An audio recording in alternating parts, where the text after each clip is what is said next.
You know, we want to take a moment to thank many of the fine people who have made Speaking of Horses TV possible.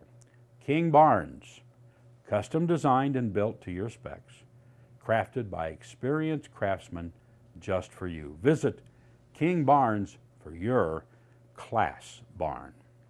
Revitavet, light therapy products to assist in faster healing of your horse. Use the light pads to warm up muscles before riding. It's innovative, reliable, and you get top results. Revitavet. And a thank you to Just Dump It, easy and safe handles for your wheelbarrow. Save your back with this dump system, easy to install and use. Check out Just Dump It. And Hoosier Horse Trailers, crafted and built in northern Indiana. Unique designs and factory-crafted living interiors. Amish craftsmen at their best. That's Hoosier Horse Trailers. Thank you for your support of Speaking of Horses. Hey, Wayne Williams, Speaking of Horses. Guess what? We are at Belmont Park, beautiful Belmont Park. We are in the borough of Queens, just outside New York City. And the Belmont Park is just on the tip as you go out on Long Island. And we've been here for a wonderful day of information. We've been learning a lot about Belmont Park, about the New York Racing Commission and what they have to do. But we've been interviewing and talking with a lady by the name of Janice Blake, a jockey, an author, and many, many years' experience in riding, breezing, training, and as a complete jockey here at Belmont and Saratoga and many other places around New York and around the country and around the world in racing. So at historic Belmont Park, where just a few months ago we had the Belmont Stakes every June, it's right here. We're going to go in and talk to Janice. Now, before we go in and talk to Janice, we want you to watch a clip here, because it was right here in 1973 at the Belmont Stakes that Secretariat set some records that may never be broken. So when you think of Belmont Park and the Belmont Stakes, watch this. This is what you think about. Then we're going to go meet Janice. Ready to go for this tremendous Belmont Stakes. Everybody's in line, and they're off. Looks like the early lead goes to My Gallant. Yes, My Gallant going for the lead with Twice the Prince on the outside. Secretariat away very well, has good position on the rail, and in fact is now going up with the leader. They're moving for the first turn. It is Secretariat. Sham on the outside is also moving along strongly. And now it's Sham. Sham and Secretariat are right together into the first turn. My Gallant has third behind them. Then it's Twice the Prince, and the trailer is Private Smiles as they go by the turn. Those two together, Sham on the outside. Sham getting ahead in front as they move around the turn with Secretariat second. Then there's a large gap. Make it 8 lengths back to My Gallant in third and Twice the Prince fourth. And Private Smiles is still the trailer. 3/4 of a mile and 109 and 4/5. Secretariat is widening now. He is moving like a tremendous machine.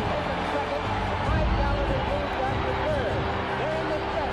Secretariat has opened a 22-length lead. He is going to be the Triple Crown winner. Here comes Secretariat to the wire. An unbelievable, an amazing performance. He hits the finish. 25 lengths. Hey, Wayne Williams, Speaking of Horses. Here we are. We are at beautiful Belmont Park. We are just on the edge of Queens, the borough of Queens in New York, on the edge of Long Island. And it's really nice to be sitting here with Janice Blake. Now, Janice is a jockey. She is also an expert in many areas of thoroughbreds, of racing, of all types of horsemanship. All right, with all those years of horses and 16 years now riding thoroughbreds, so you are one of that small percentage of female jockeys. Yeah. About how many are there? You said, what's the percentage roughly? It's probably around 5 to 8% of all jockeys are females. And you also were telling me that many of those work in only certain areas, because there are areas where owners will readily hire female jockeys quicker than others, or more so than others? Yeah, it kind of it's almost like a trend. You know, if a female jockey wins a race, then a female jockey is in demand. And so you have tracks where they'll just automatically use female jockeys because 2 or 3 female jockeys happen to be in the top 5. And so it kind of goes like that, and then that draws more female jockeys to that racetrack. Now, you said something interesting. You said we'll be in the top 5. Now, let's go a step further, because many of the people watching may say, well, you know, how do you get started being a jockey? What do you have to do to get there? You said top 5. Well, top 5 jockeys along with top 5 farms tend to always match up, right? Because the top farms with the top horses with the top jockeys and vice versa. Right. But once you get past that 5 and you're filling in the field for all of the other races and all of the races, if you were starting out right now today, what would you do, and what would be the steps and procedures for you to become a jockey? Today, knowing what I know now, I would look up a man named Frankie. I think Frankie Lovato. He makes the equicizers. Okay. And he's got a whole course on how to become a jockey. Okay. And it's amazing. It's online. You can look it up, Frankie Lovato, and look up equicizer. Let's say you don't have a computer. The best thing to do would be to go to a farm that has racehorses and learn how to ride, learn how to stay on at a gallop or a canter, learn how to exercise horses on the farm. Okay. And then when you feel ready, or someone tells you that you're ready, then you would go to the racetrack, or you would find somebody that has horses on the racetrack, and they would bring you in, and they would teach you how to make your way around the racetrack and help you get your license. And Yeah, see, now that's the rest of the story. Once you've learned how to stay on the horse, ride the horse, be in rhythm with the horse, all right, while they're doing more than just galloping. They're literally stretched out and running. But now that you're in rhythm with the horse, you still have to go through that process of being approved, licensed, and everything. And then once you get licensed, then you're sitting there ready to go, but that doesn't mean you have a job. Right. All right. So how do you progress past that point? How do you get a job Right. as a jockey? Right. Mostly, you start working for somebody who has a lot of horses. The more the better, because they'll have a whole plethora of different classes of horses. They'll have cheap horses, they'll have better horses. In the morning, the chances of you getting on a better horse is better than being thrown on one of those in the afternoon right away when you're still inexperienced. So you would get experience riding good horses for this trainer that you've hooked up with. Okay. And you get a job with a good trainer that has a lot of horses. Okay. So now you've got this job with this trainer with a lot of horses. Now you might be breezing them. You might be, exercising on a daily basis, just general stuff around the barn. But in all of that, you're working your way toward the chance to take a license that you've acquired and actually ride them in a race on the track. All right. Now let's say you get your chance to do that. Okay. That's all happening. Then what's the next step? How do you advance? What do they do? You're moving through, is it like an apprenticeship program? Yeah. So how does that work? When you first start riding, you're called an apprentice. And you get a 10-pound weight allowance for your first 5 winners. So what that means is you get to carry 10 pounds less weight. You have an advantage of 10 pounds. Right. Okay. There's a saying that goes, weight can stop a train. So the idea is if you're carrying less weight, it's easier for the horse to win, and that's going to compensate for your lack of experience. Okay. So as you gain more experience, every horse you ride gets 10 pounds less until you ride 5 winners. Okay. And then it drops to 7 pounds. And then once you start your 7 pounds, you have 1 year from that date to ride the rest of your apprenticeship. Okay. All right. So, however, as you're riding with the 7-pound allowance, once you reach 40 winners, So you have 5. Once you win another 35, then it drops to 5 pounds. And then no matter where you are within that year, you ride 5-pound apprenticeship for the rest of that year. So even if you're winning races every day and you're a huge success as an apprentice jockey, you still get the 5 pounds. For that entire year. Then you're just in the mix with everybody else. Right, and hopefully you've established enough relationships. You have a good agent now. You've won races for important stables or large stables, so that they'll when you make the transition from apprentice to journeyman, you'll have business that will carry you. What you have at this point now is a track record, so to Right. speak. You have got a history of how well you've done. If you're not winning any races, if nothing is working well, you're probably not still out there because you're not making any money. Right. Because through all of this, you only make money based on how you place in the races. You got to win. You got to win. Got to win. All right. So if you're not capable of getting it done for whatever reason, Right. you probably are gone from the program by this time. So, well, I'll tell you, we're going to take a look at some equipment in a minute, but before we get to the equipment, and you're going to tell us how all this works, I think it's time that we tell everybody that you've got a book. Yeah, I wrote a book. Right? You wrote a book, and that book is How to Exercise a Thoroughbred Racehorse. We'll show you a close-up here on camera, but how to exercise a thoroughbred racehorse. Now, tell us a little bit about this. This was you know, working horses, racing horses as a jockey, and understanding that there are many people out there that you see that they're new to they're new for whatever reason, they're not well trained or whatever.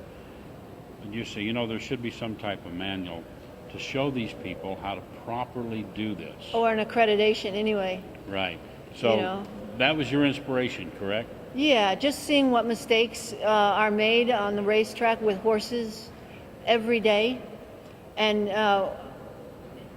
if you try to correct someone on the racetrack, especially me as a woman saying something to a man or to a trainer, doesn't go over very well. So mostly everyone on the racetrack kind of minds their own business. So I thought, you know, let me just put this in a book. I'll write it down.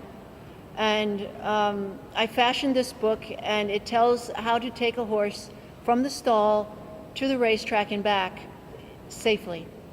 How to get along with the other riders on the track, how not to get embroiled in an emotional tete-a-tete as you're going around the track galloping 30 miles an hour.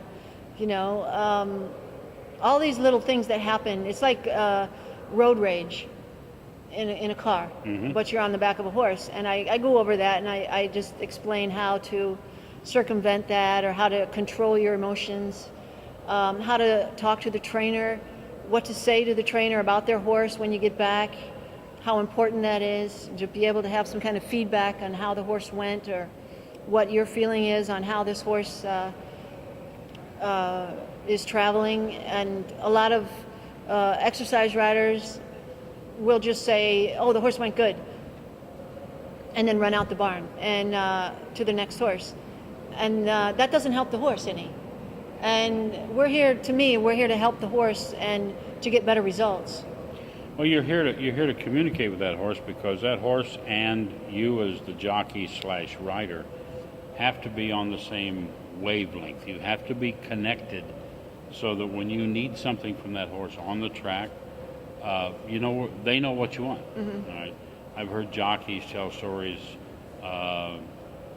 you know, about just show them the crop. You don't even have to touch them. Just kind of show it. Yeah. You hear all the stories, but the bottom line is you and the horse are connected, and those signals can be so subtle, and they know exactly what you're after. Right. Now, maybe they do or don't have it in the gas tank to do it, but they're trying. Right, and, right. And you have communicated well, and you're not fighting each other. You have enough issues in racing the other horses on the track. That's right. Besides, you know, and fighting against them, besides fighting with each other while you're trying to get there. Right, right.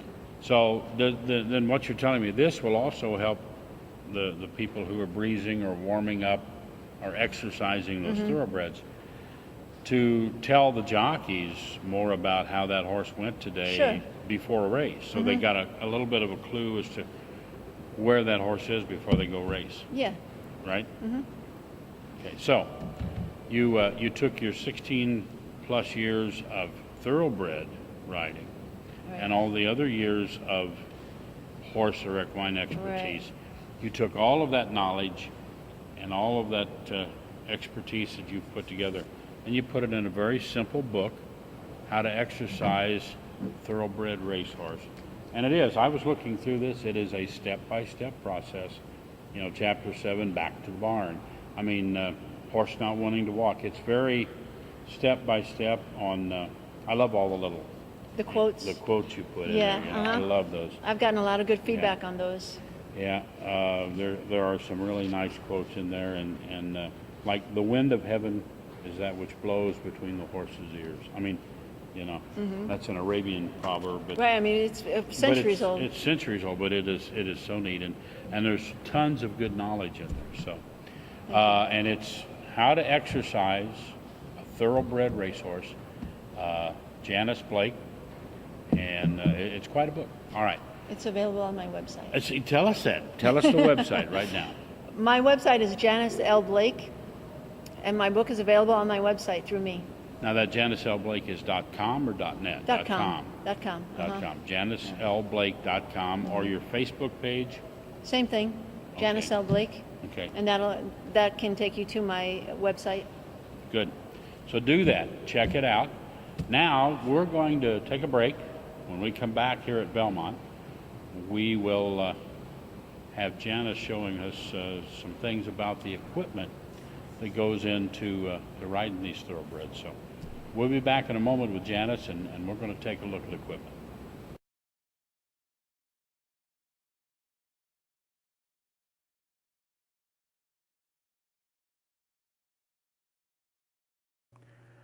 We want to take a moment to thank many of the fine people that have made Speaking of Horses possible.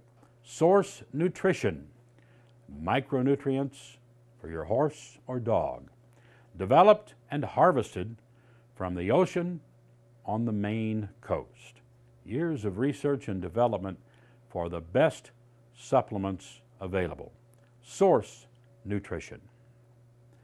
Equessentials, horse conditioning and prep products developed by Dr. Tom Tweeton, totally safe, improve your horse's coat and health. That's Equessentials. Echo Green Grid, stop mud and uneven wet ground. Echo Green Grid installs easily to give a great base for footing. Use it in the paddock around the water tank or use it in the barn. That's Echo Green Grid. And a thank you to Fly Predators. Fly Predators from Spalding Labs. Control flies and fly larvae the easy way. Use Fly Predators and flies will be gone. Thank you to these people who support Speaking of Horses. Hey, we're back. Speaking of horses, and right now we have Janice Blake here again. And Janice is going to go through equipment, as we said. However, we want to remind you that Janice does go out and do presentations. She does them for groups. Just give her a call, get a hold of her on her website, her Facebook page, and check in. She's available to do this presentation for any of the groups that would love to have her come. Right now, let's listen to Janice. Hello, everybody. I'm going to show you my jockey equipment. These are my jockey boots. These boots weigh 1.5 pounds together. Jockeys are always trying to wear light equipment so they can eat more and they can be stronger in their bodies because they're trying to make weight. These are a pair of jockey pants. They have elastic on the bottoms, and these are jockey leggings. The leggings go on the bottom of the jockey pants like this, and they go in the boot, and they protect the top part of your inside of your calf and your legs. This is a jockey shirt. It's also very light. This says Janice Blake, United States on it because I went to ride in a female jockey tournament in Brazil, and I was the only one there from the United States. It was very exciting. This is a jockey vest. This weighs 1.5 pounds. This is a required piece of equipment. You have to wear this in order to ride, if you're going to ride. And some vests weigh 2 pounds, some weigh 1.5 pounds. That's 1.5 pounds. This is my little saddle. This saddle weighs, again, 1.5 pounds with all the equipment on it, with these leathers and the stirrups. The stirrups are made of carbide material, like airplane metal. It's just very light and very strong as you can get. This is my big saddle. This weighs 4 pounds. And the thing about this saddle is if I have to carry any weight, it has pockets on the inside. And that's where you put the lead if I have to carry weight. Like if, let's say the horse is carrying 126 pounds and with all my equipment, I weigh 120, the valet will put in 6 more pounds of lead inside these pockets on this saddle. These are my 2 sticks. This is the old one, this is the new one. You have to ride with this stick. You can't ride with these anymore because these are more humane and they have more of a cushion here, so when it hits the horse, it doesn't hurt as much as this one. It doesn't cut into it. See, this one used to have little feathers on it on the end, and it really left a mark and really hurt. So the change of this one, this was now regulation. Now I'm going to show you how jockeys change goggles. So when you're riding a race and you're behind horses, the horses, they throw dirt back because their hooves are concave, and as they're running, they're throwing dirt behind them. So when you're behind horses, you have to have goggles on. So I have 4 goggles right now. So what happens is, say I'm behind a wall of horses and there's dirt just flying back at me. So I'm down riding like this, and if I want to change goggles, I just reach up and take one down. Now I'm still riding, I'm still getting a lot of dirt, so I just reach up, take one down. Reach up, take one down. So then you say, well, what happens if it's a long race? What happens if you're in the stretch and you run out of goggles? Well, you don't want to just not have any goggles. You don't take your last goggle and put it down like this. You're riding like this, you just reach up and you just do like a windshield wiper and you just wipe them to the side like that. So that's how a jockey gets through a race. You can use as many goggles as you want, depending on how muddy it is, or if you think you're going to be in front. You can have up to 6 or 7 goggles with whatever you can handle. Are the property of the person who owns the horse, and what happens is, in order to tell one horse from another in the races, they have different color silks. Now the owner of the horse gets to design their silks. So this owner is initials are JL, and it's the same on the back. He has a couple of chevrons on the sleeves, and that's how they tell the difference between one horse and the next. And every owner has a different set of silks, and one owner can't have the same silks as another owner. Numbers. Oh, okay. I don't ride the same number of horse every race. The numbers are drawn every race, and I ride with a different number in every single race, and it goes right here, and I pin it on. It could be the 5, it could be the 1, the 12, 11, whatever post position my horse happens to draw, that's what I use. Hey, again, Wayne Williams speaking of horses. We're at Belmont, beautiful Belmont Park, and we're going to take a little bit of a look around Belmont, complete with the paddock and the ivy-covered walls, the grandstands, and all the history of this track. And when we get to the paddock area, Janice Blake is going to join us and tell us a little bit more about Belmont. So stay with us. We're going to go around the track right now.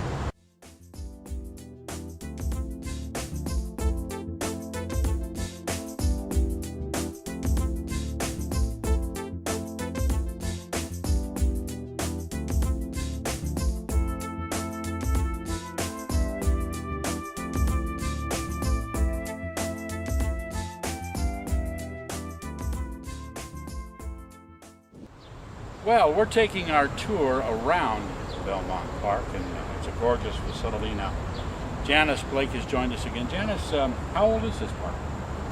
It originated in the 1870s, somewhere in the early 1870s. and it was founded by Mr. Belmont. Right. Now, am I correct in some of our discussions that he actually set aside a huge parcel of ground dedicated to be what this is? Yeah, recreational park and for horse racing. And it still is today, so that goes back close to 140 some years. Right. Wow. All right.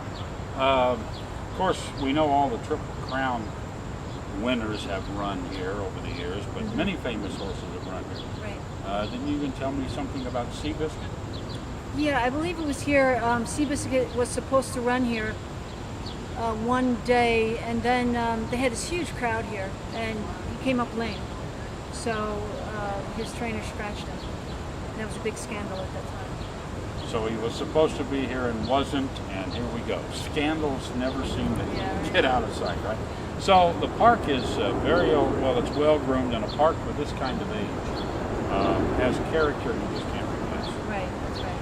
Every little nook and cranny or something there.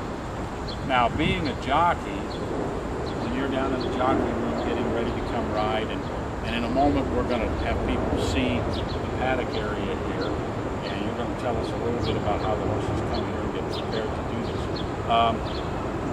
Isn't it just, doesn't something like, sort of like running the Indy 500 and auto racing, it just, there's something about these historic places. Right, that's right. It's such an honor to ride here, and a privilege. It's all the big names have come through here. Just being on the grounds, it's just an amazing feeling. From Man of War, Whirlaway, 1948's Citation, and of course went all the way to 1973 from 48, 25 years to wind up with Secretariat, and then you had a Firm, and who was the other one in the Seattle Slew. Seattle Slew and affirmed with us. So it's just an amazing thing that the horses that have run here and the people, the jockeys and with the owners, trainers that have all been through these historic grounds. So we thank you for joining us.